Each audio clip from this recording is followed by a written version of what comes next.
Ações afirmativas na educação, o percurso brasileiro e suas conquistas.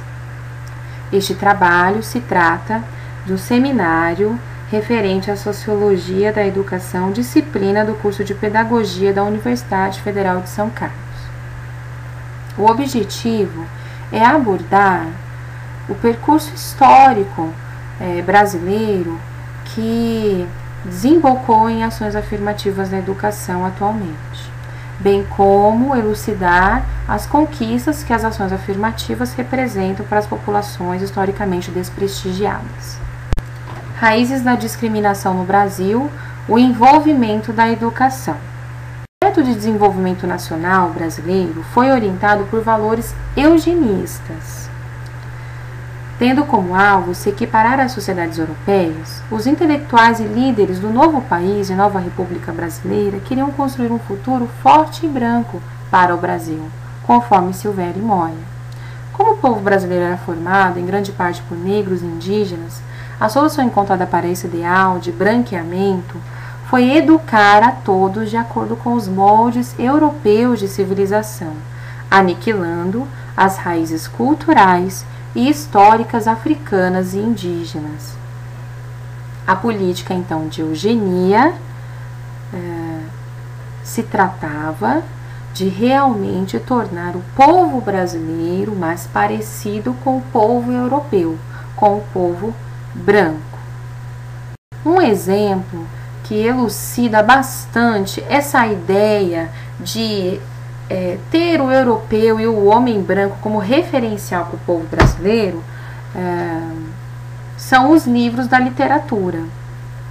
Bem, e os seus personagens. Nós temos, por exemplo, Iracema, com José de Alencar, e o Guarani também com o mesmo autor. Tanto Iracema quanto o Guarani apresentam como personagens principais índios que possuem atitudes e aspectos, inclusive físicos, muito parecidos com o do povo europeu, do povo branco. Então, José de Alencar descreve cada um deles de uma maneira muito europeia. Além disso, o Peri tem características de heróis europeus e com uma moral europeia, né? Por outro lado, Álvaro de Azevedo, no livro O Cortiço, já no final do século XIX, apresenta vários personagens negros ou afrodescendentes, seja a Rita Baiana ou a Bertoleza, de maneira muito pejorativa, estereotipada, com uma compleição física típica e desprestigiada, sempre relacionada a uma sexualidade, a níveis de animalidade. Branqueamento do Brasil, desvalorização da herança negra e indígena na educação. Para isso, buscamos o trabalho feito por Paulo Silva, intitulado Personagens Negros e Brancos em Livros Didáticos de Língua Portuguesa, publicado na revista Amped. Em um trecho do seu trabalho, ele diz o seguinte: um importante estudo analisou, em perspectiva diacrônica, a amostra de 48 livros de leitura para a quarta série do ensino fundamental, publicados entre 1941 e 1975. Os personagens brancos nos textos e nas ilustrações eram apresentados como representantes da espécie, muito mais frequentes que negros e indígenas, constavam em quase a totalidade de posições de destaque. Os personagens brancos muitas vezes estavam inseridos em contexto familiar, ao contrário dos personagens negros, enquanto os personagens brancos foram retratados em inúmeros tipos de atividades ocupacionais, dentre as quais as de maior prestígio e poder. Os negros foram apresentados em número muito limitado, sempre nas funções mais desvalorizadas socialmente. Bem, não podemos desvalorizar ou desconsiderar a importância da educação na formação do imaginário social. Se a escola apresenta o negro dessa forma, ao longo de anos a fio, forma-se com certeza um imaginário na mente dos alunos e em como devem ser vistos certos povos, né? No caso, o negro aqui e o indígena. As consequências, então, desse exemplo, de tantas outras ações e omissões da educação, de como o nosso currículo educacional se tornou unilateral e eurocêntrico, trazendo simplesmente as contribuições do povo branco, português, para a sociedade brasileira. A necessidade de ações afirmativas. O que dizem as estatísticas sobre a discriminação racial? A democracia racial exalta o caráter multirracial brasileiro, defendendo a mestiçagem como ponto positivo para a sociedade, bem como uma total harmonia entre as raças, mas na verdade essa harmonia não existe. O conceito de democracia racial é um conceito lançado muito anteriormente na história brasileira, principalmente com o livro Casa Grande Senzala, em que se exalta a mestiçagem e diz que ela é o grande ponto positivo da população brasileira, trazendo uma ideia de que as raças no Brasil convivem pacificamente, sem problemas, sem preconceito, sem discriminação, e portanto não há um negro ou um indígena, mas há um mestiço brasileiro. Entretanto, essa não é uma realidade.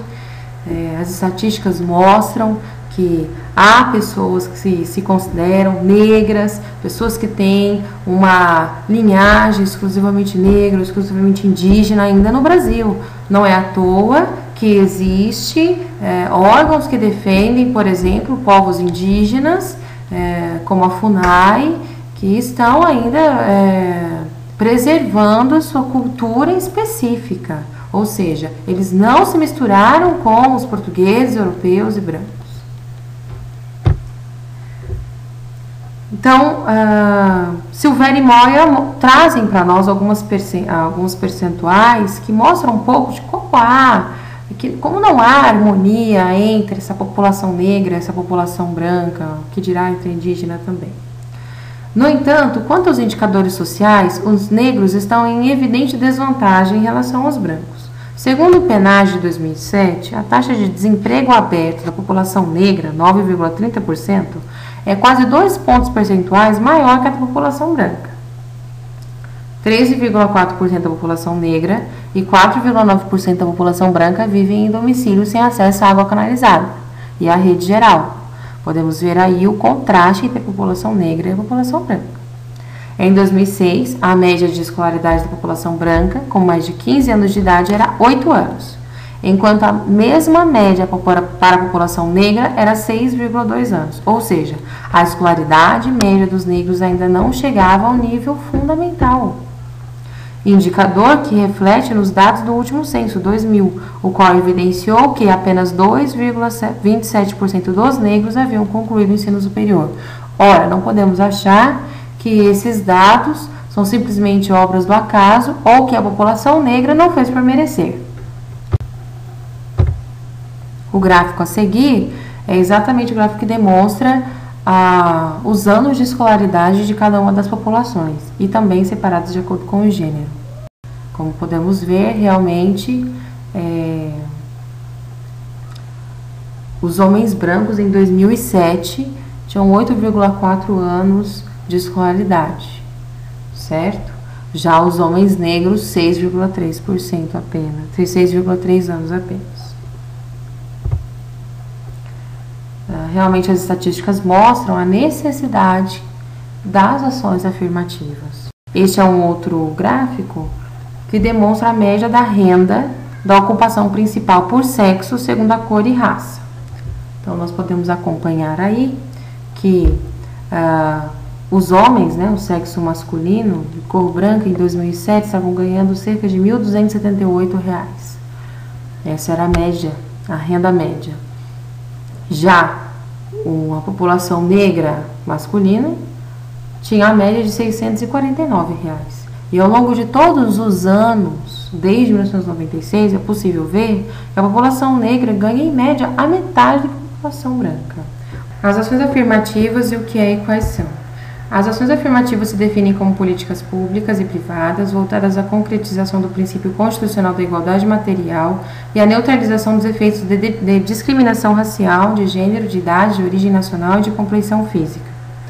As ações afirmativas se apresentaram como soluções que trazem algum benefício para o momento atual.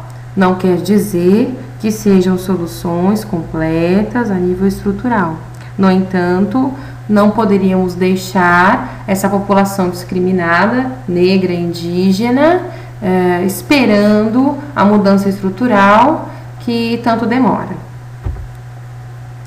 Portanto, foram feitas várias ações, como, por exemplo, a Lei nº 12.711, que estabelece sistema de cotas nas universidades e institutos federais de educação, ciência e tecnologia. São 50 vagas reservadas a estudantes que cursaram integralmente o ensino fundamental e médio em escolas públicas. Além disso, dessas cotas, 25% são cotas raciais, de acordo com o percentual populacional de afrodescendentes em cada região do país. Então, veja que o corte deixou de ser apenas social e passou também a ser racial, um importante ganho para a população negra. Também a Lei 10.639, mais antiga, de 2003, que tornou a inclusão obrigatória no currículo da rede de ensino do estudo da cultura e da história afro-brasileira, africana e indígena, a fim de eliminar esses anos de ocultamento e de omissão em relação à importante história e contribuição afro-brasileira, afrodescendente, africana para a sociedade brasileira. Também a Lei 11.645, que estabeleceu um ensino obrigatório a respeito das etnias indígenas do país. Então, muito importante isso. Além disso, há diversas outras ações sendo realizadas por uma das secretarias do Ministério da Educação e Cultura, como, por exemplo, o estabelecimento de escolas bilíngues para comunidades integralmente indígenas, a fim de resguardar a tradição e a cultura dessa população. Também universidades que formam professores que vão trabalhar em meio às populações indígenas, universidades também que favorecem a população quilombola. O ProUni também é um programa Universidade para Todos que contribui com isso. Além disso, o projeto de lei 6.264 de 2005, que institui o Estatuto da Igualdade Racial. Então, todas essas são ações que trazem à tona uma discussão que estava calada e aparentemente vencida, que não se fazia relevante. No entanto, as estatísticas e as leis e as discussões atualmente têm demonstrado que realmente é importante discutir o assunto da igualdade racial. Ações afirmativas, uma educação para todos. Então, existe um paradoxo discutido aí nas ações afirmativas, que é um argumento utilizado pelos contrários às ações afirmativas, em que ao estabelecer cotas, por exemplo, se marca demais a diferença que existe entre o negro e o branco, entre o indígena e o branco, e que isso seria um preconceito também, uma discriminação. No entanto, fez-se necessário esse paradoxo, trazer a igualdade pela diferença, porque um tratamento diferenciado se deu ao longo de toda a história brasileira até o momento atual, até as últimas décadas, até a última década, e esse tratamento foi do ponto de vista negativo e trouxe diversos malefícios e contribuiu para que essa população ficasse no prejuízo.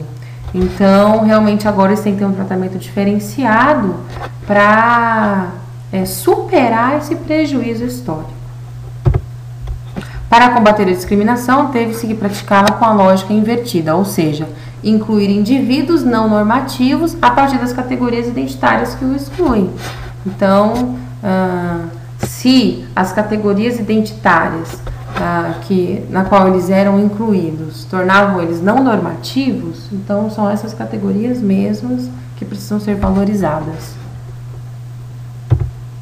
2 caminhos possíveis para a educação diante disso, então, diante da discussão aí a respeito das ações afirmativas.